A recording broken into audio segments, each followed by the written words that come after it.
students, welcome to my channel Tan Suman Classes. I am Suman ma'am, teach you chapter number 5, When People Rebel 1857 and After. So before we read this chapter, if you need question answers of this chapter, you will write in the comment box. So as soon as possible, we will provide you. And don't forget to like and subscribe my channel. So students, today we read chapter number 5, When People Rebel 1857 and After. यानी जो जनता बगावत पे उतर गई थी, rebel कर दिया था उन्होंने 1857 में, और उसके बाद क्या क्या चेंजेस आए सोसाइटी में, आज हम इन सब के बारे में आपसे बातचीत करेंगे, इनको हम डिस्कस करेंगे, इनके बारे में हम पढ़ते हैं. तो nawab, before we start the chapter, हमें ये चीज़ जाननी बहुत ज़्यादा ज़रूरी है कि हम चैप्टर 1 से पढ़ते आ रहे हैं कि कैसे कंपनी ने एक ट्रेड करने के लिए आई, बहुत ही सिंपल वे में यहाँ पे वो व्यापार करने के लिए हमारे पास आई, हमारे इंडिया में इन्होंने एंटर किया एज अ ट्रेड के ऑफिसर में. फिर धीरे धीरे उन्होंने टेरिटरीज़ को अपने अंडर करना शुरू करा. टेरिटरीज़ को उन्होंने अंडर में करते करते धीरे धीरे यहाँ के जो रेवेन्यू है, जो धीरे धीरे इन्होंने यहाँ पे अपने जो नवाबी है, उन्होंने नवाब बनकर वहाँ के बंगाल, बिहार, उड़ीसा की नवाबी हासिल करी. क्यों? क्योंकि ये समुद्र के आसपास के एरिया था और साथ ही साथ में इनको वहाँ से व्यापार करना आसान होता था. अब इन्होंने जब नवाबी हासिल करी तो वहाँ की इनको टैक्सेस, इनको रेवेन्यू मिलने लग गया. अब जब रेवेन्यू मिलने लगा तो इनका लालच धीरे धीरे और बढ़ता गया, और अब इन्होंने क्या किया, अपने आसपास की जगहों को अपने अंडर करना शुरू कर दिया. जब इन्होंने अंडर में शुरू करा तो इन्होंने कई तरीके अपनाए. अब जैसे कि इन्होंने जो धीरे धीरे क्या किया, जब लास्ट प्रीवियस चैप्टर में भी हमने पढ़ा कि जो ट्राइबल पीपल्स हैं उनको इन्होंने जंगलों से निकाल दिया, उनको उनकी ज़मीनों से हटा दिया. और किस तरीके से हटाया, इन्होंने जो रेवेन्यू है, जो बड़े हाई उन्होंने टैक्सेस लगा दिए थे, हमारी ही ज़मीनों पे हमसे ही टैक्स लेना शुरू कर दिया था. और इन्होंने किस तरीके से सेटलमेंट, जो परमानेंट सेटलमेंट है, महलबारी सेटलमेंट है, रेतबारी सेटलमेंट है, इनके अंडर में हमें लाकर खड़ा कर दिया. और किस तरीके से इन्होंने लोगों से, जमींदारों से, किसानों से हर चीज़ का रेवेन्यू, हर चीज़ का टैक्स लेना शुरू कर दिया. किस तरीके से ये कंपनी धीरे धीरे एक व्यापारिक कंपनी की जगह अब साम्राज्यवादी कंपनी के रूप में उभर के आई. और इन्होंने हमारे जो पॉलिटिकल है, इकोनॉमिक है लाइफ, हमारी जो सोशल लाइफ है, और साथ ही साथ में हमारी जो मिलिट्री है, इस पे किस तरीके से इन्होंने अपना इम्पैक्ट डालना शुरू कर दिया.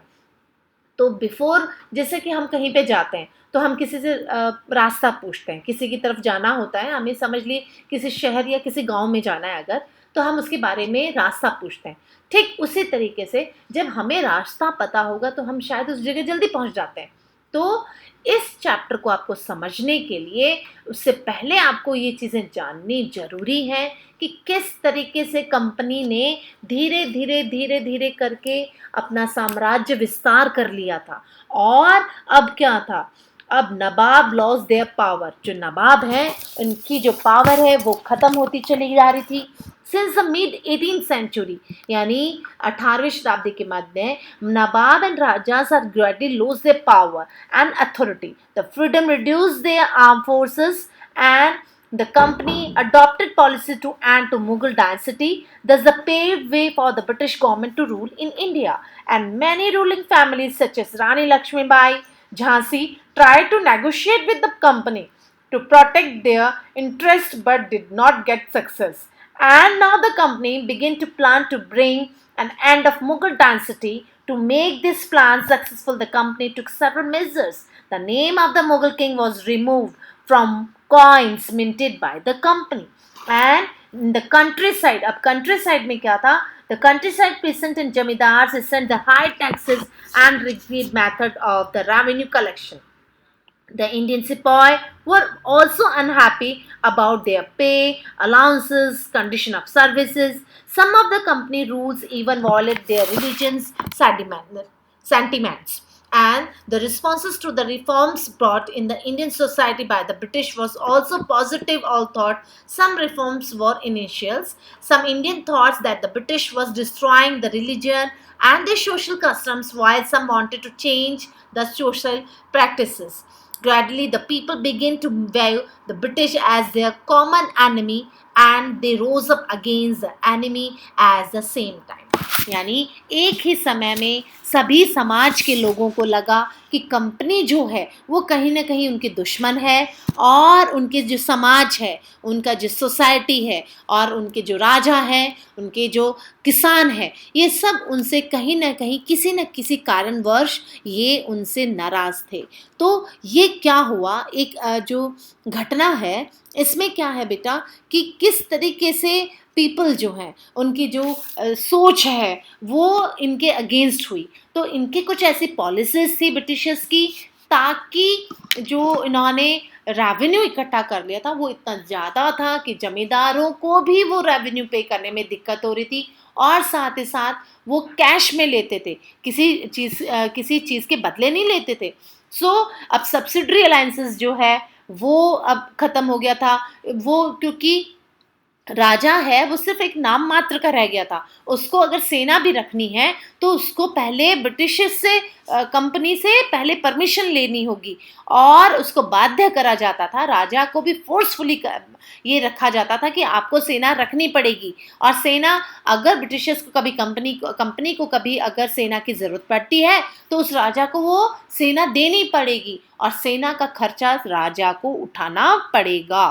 तो कई चीज़ें ऐसी मिलकर सारी एक जगह इकट्ठा हुई। समाज में बड़ी असंतोष जो स्थिति थी लोगों के दिमाग में कि ये कैसे काम चलेगा। तो सिपॉय एंड, आपको जो देखिए फिगर नंबर 1 में आपको sepoys and peasants gather forces for the revolt that spread across the plains of north India in 1857। Figure number 1 में आपको सिपॉय और लोग दिखाए जा रहे हैं, किसान दिखाए जा रहे हैं कि कैसे इनके बीच में एक तरीके से लड़ाई झगड़ा हो रहा है, कैसे ये खुश नहीं है, और साथ ही साथ पॉलिसीज एंड द पीपल। अब जो लोगों के द्वारा जो नीति अपनाई जा रही थी इनके द्वारा वो क्या थी। So the in previous chapters you looked at the policies of the east India company and the effect they had different people, Kings, queen, peasants, landlords, tribal soldiers as were affected in different ways. You have seen how people recite policies and actions, they harm their interest and go against their sentiments। यानी इनके जो company के जो policies थी वो लोगों को पसंद नहीं थी, क्योंकि जो लोग हैं वहाँ के राजा रानी जो हैं, किसान हैं, लैंडलॉर्ड्स जो जमींदार हैं, ट्राइबल पीपल्स जो आदिवासी जनजातियां होती थी, सोल्जर्स जो कि सिपाही थे, ये इनसे अफेक्टेड थे। अब डिफरेंट टाइप्स ऑफ वे से अफेक्टेड थे, यानी इन सब के ऊपर कुछ ना कुछ प्रभाव पड़ा था ब्रिटिशर्स का, इनकी नीतियों का, कि ये लोग उनके अगेंस्ट खड़े हुए। अब वो क्या क्या थे। नवाब लॉस देयर पावर। अब नवाब जो है उसने अपनी ताकत जो है वो खो दी। वो किस तरीके से खोई? Since the mid 18th century, यानी 1750 के आसपास की बात है, nawab and rajas had seen their power eroded. They had gradually lost their authority and honour. जो नवाब और राजा जो हैं इनको ये लगा कि इनकी सत्ता, इनका जो सम्मान है वो खोता जा रहा है। And residents had been stations in the many courts and freedom for the rulers reduced, their armed forces disbanded and the revenue territories taken away by the strangers। यानी अब जो कंपनी की जो ताकत है वो बढ़ती जा रही थी, और जो राजा है उनका फ्रीडम जो है, उनकी जो स्वतंत्रता है उसको ख़त्म कर दिया जा रहा था, उसको कहीं ना कहीं कम कर दिया गया था, और उसको फोर्सफुली सेना रखने के लिए बाउंडेड किया जाता था। और जो रूलिंग फैमिलीज़ हैं उनको नकारात्मक रूप से ट्राई टू नेगोशिएट, उनके साथ में कोई नेगोशिएशन भी नहीं किया गया था, कोई समझौता भी नहीं करने के लिए तैयार थी कंपनी। और many ruling families try to negotiate with the company to protect their interest। For example, company के साथ में कई जो राज परिवार हैं उन्होंने नेगोशिएट करने के लिए भी तैयार थे वो, जिसमें कि Rani Lakshmibai of Jhansi wanted the company to recognize her adopted son as their as heir to be kingdom after the death of her husband. यानी रानी लक्ष्मीबाई जो कि झांसी की रानी थी, इन्होंने कंपनी को अपने बेटा, अडॉप्टेड जो बेटा था, उसको राजा मानने के लिए उन्होंने आग्रह किया after the death of her husband. तो Nana Saheb the adopted son of Peshwa Bajirao second, and Peshwa Bajirao जो सेकंड है उनके अडॉप्टेड सन थे नाना साहेब। और नाना साहेब ने क्या उनसे रिक्वेस्ट करी, as pleaded that he be given his father's pension when latter died. उनके फादर की मृत्यु के बाद में उनसे उनकी जो पेंशन थी वो देने के लिए कहा गया। However, the company, confident of his superiority and the military powers, turned down these appeals। और किस तरीके से कंपनी अपने अहम में, अपने जो पावर थी उसमें गुम हो रखी थी, उसको बड़ा घमंड था और उसने इनकी बात को नहीं माना।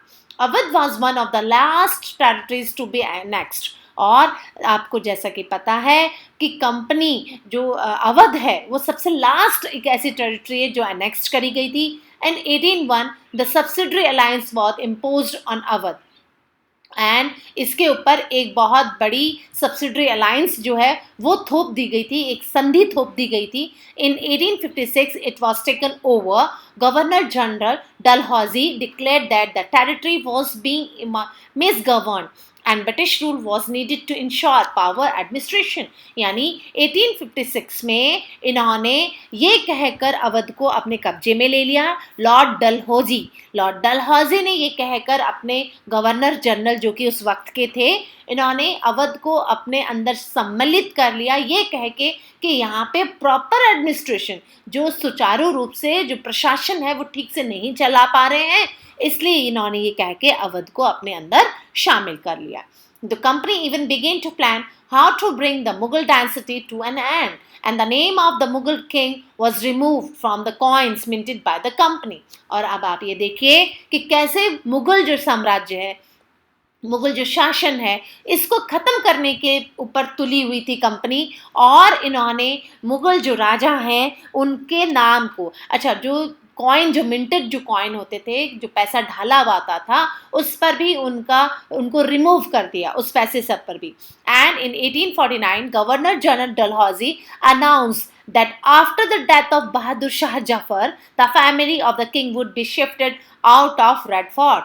और जो डलहौजी हैं उन्होंने 1849 में ये अनाउंस करा कि after the death of Bahadur Shah Zafar जो है वो आखिरी मुगल शासक हैं, और अब उनकी मृत्यु के बाद उनकी फैमिली को रेड फोर्ट से बाहर रहना पड़ेगा, उनको another place of Delhi outside, यानी दिल्ली के बाहर उनको कोई जगह रहने के लिए दे दी जाएगी।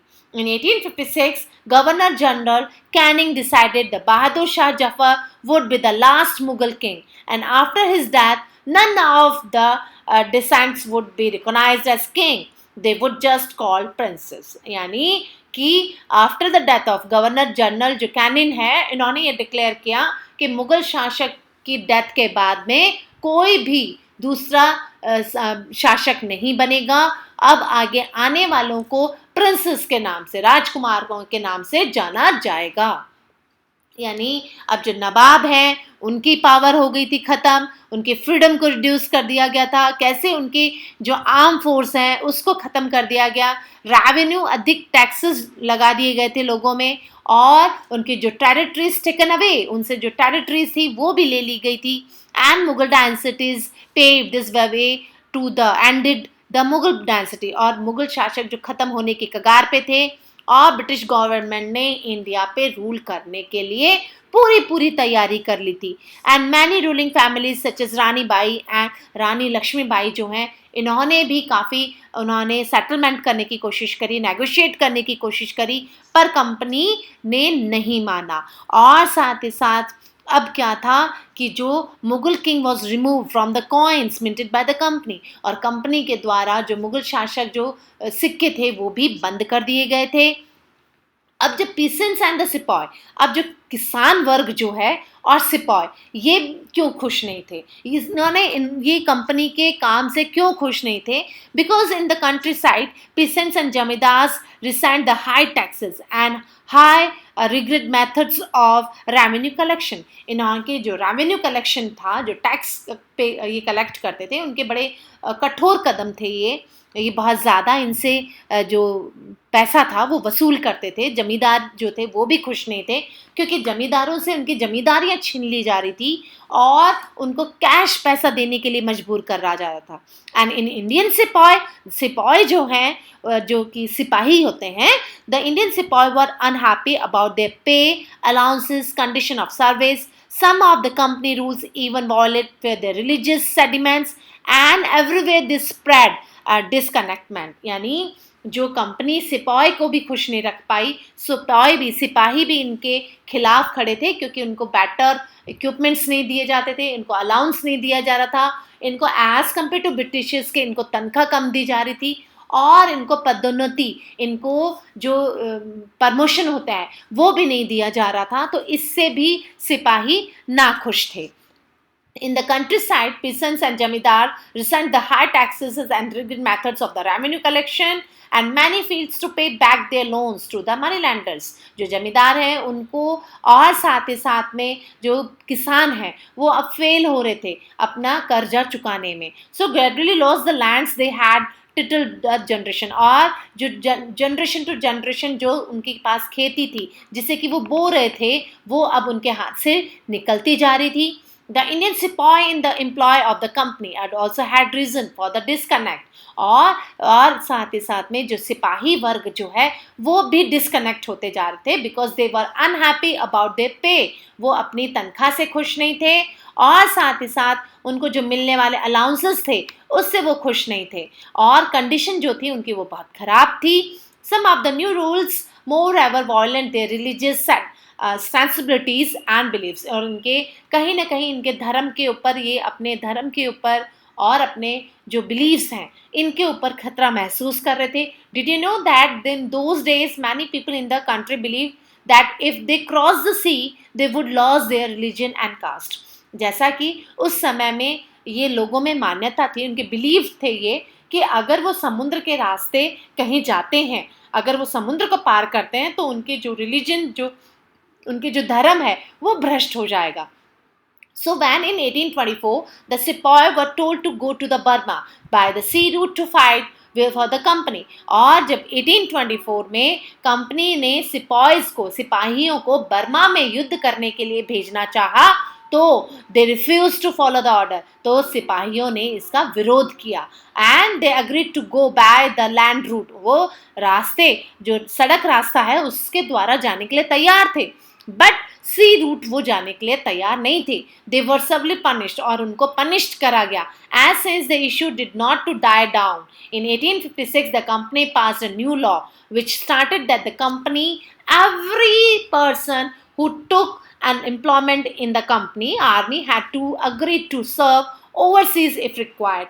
कंपनी ने 1856 में एक कंपनी ने पास किया, एक नया कानून लेकर आई, जिसमें ये लिखा गया कि अगर कोई कंपनी का सिपाही है वो मना नहीं कर सकता, कंपनी का कोई भी अगर काम होता है तो वो उसे करना पड़ेगा, चाहे समुद्र के रास्ते से ही उसे जाना क्यों ना पड़े।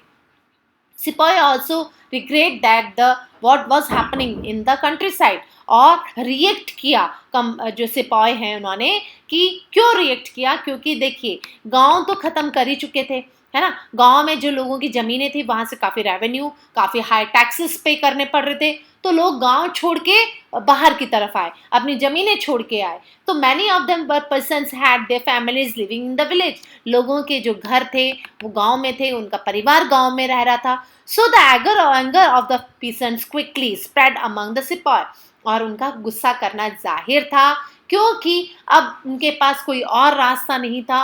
लोग, जैसे कि हमने चैप्टर नंबर 4 में पढ़ा था कि कैसे ट्राइबल पीपल मजदूर बनने के लिए तैयार हो गए थे, वैसे ही किसान जो है वो अब सिपाही बन गए थे। और सिपाही बनकर भी जब उनके गांव में अगर लोग सुरक्षित नहीं थे, उनको ज़्यादा हैवी टैक्सेस देने पड़ रहे थे, तो वैसे भी सेना में आक्रोश था। तो रिस्पॉन्स ऑफ द रिफॉर्म्स, अब साथ ही साथ में जो रिफॉर्म्स हैं, कंपनी ने कुछ सुधार करने की कोशिश करी थी। The British believe that the Indian society had to be reform. Britishers को लगता था कि कंपनी के जो ब्रिटिशर्स को लगता था कि लोगों को कुछ सुधारने की ज़रूरत है. अब the response of the to the reform brought the Indian society by the British was not positive because they all thought that the reform was initial. अच्छा, कंपनी को ऐसा लगता था कि रिफॉर्म्स उनको थोड़ा सा करना ज़रूरी है ना. So the company passed law to stop the practice of sati and English language education was promoted. And some Indians thought that the British was destroying their religion and their social customs, while some wanted to change social practices. Gradually, people began to view of the British as common enemy. Therefore, they rose against the enemy at the same time. यानी the British believe, इन्होंने कोशिश करी कि Indian society को जो इनकी जो सोच है, इनके जो उसको बदलना पड़ेगा. So law were pass to stop the practice of sati and encourage the marriage of widow. यानी जो कि सती वो होती है कि जो अपने हस्बैंड के after the death of husband वो भी साथ में जल जाया करती थी. एंड जो विडो हो जाती है, जो विधवा हो जाती है after the death of her husband, वो इंकरेज करा कंपनी ने कि उसकी वापस पुनर्विवाह करा दिया जाए, उसकी शादी कर दी जाए. So the English language education was actively promoted. और साथ ही साथ में इंग्लिश जो लैंग्वेज है, अंग्रेजी जो भाषा है, उसका इस्तेमाल करा जाए पढ़ाने में और पढ़ने में. So after 1830, the company allowed Christian missionaries to function freely its domain and even own land and property in 1850. और कंपनी ने 1830 में क्रिश्चियन मिशनरीज जो हैं उनको फंक्शन करने के लिए फ्रीली उनको ज़मीन दी, उनको यहाँ पे प्रमोट किया ताकि वो यहाँ पे इंग्लिश को ज़्यादा से ज़्यादा एजुकेशन लेवल पे लेके आए, वो इंग्लिश लैंग्वेज एजुकेशन में लेकर आए. On 1850, a new law passed to make in conversion of the Christianity easier. और 1850 में एक ऐसा कानून लेकर आई कि कन्वर्जन यानी कोई भी क्रिश्चियन धर्म अपना सकता है. So this law allowed to the Indians who had to convert the Christianity inherited the property of his ancestors. यानी वो अपनी पुश्तैनी जो ज़मीन है उस पर अपना मालिकाना हक रख सकता है अगर वो क्रिश्चियन बन जाता है. And many Indians began to feel that the British were destroying their religion. और काफ़ी लोगों का ये सोचना था कि जो ब्रिटिशर्स हैं वो डिस्ट्रॉय कर रहे हैं उनके रिलीजन को, उनके बिलीव्स को. So the social customs and there traditional way of life, यानी उनके जो परंपरागत जो सोच है, उनके परंपरागत जो तरीके हैं, उनके जो सामाजिक रीति रिवाज हैं, इन सबको वो डिस्ट्रॉय करना चाहते हैं. So they were of course other Indian वो wanted to change and exiting social practices. You will read about these reformers and reform movement in chapter 6, जो कि आपको पता चलेंगे chapter 6 में कि कैसे समाज में फैली हुई जो भ्रांतियाँ थी, जो समाज को सुधारने की कोशिश थी, रिफॉर्मर्स आए थे, उन्होंने कैसे मूवमेंट किया, ये आप नेक्स्ट चैप्टर में पढ़ेंगे. और साथ ही साथ में ये देखिए फिगर नंबर 2 में सिपाही exchange news and rumours to the bazaars of north India. North India के बाज़ार में कैसे एक सिपाही जो हैं वो एक्सचेंज कर रहा है, बातें कर रहे हैं उनके न्यूज़ के बारे में, ब्रिटिशर्स के बारे में कुछ एक्सचेंज कर रहे हैं. तो this chapter is very interesting. I think आपको ये चैप्टर समझ में आ रहा होगा और आपको ये ज़रूरी है समझना कि किस तरीके से 1857 का रिवॉल्ट हमारे जो समाज में इतना ज़रूरी और इतना महत्वपूर्ण हो गया था. इसे समझना क्योंकि लोग आस पास जो सारे वर्ग के लोग ब्रिटिशर्स के कानून जो है उनके उससे परेशान थे और किस तरीके से इन्होंने रिवॉल्ट किया, किस तरीके से इन्होंने रिबेल किया. Thank you. Good day.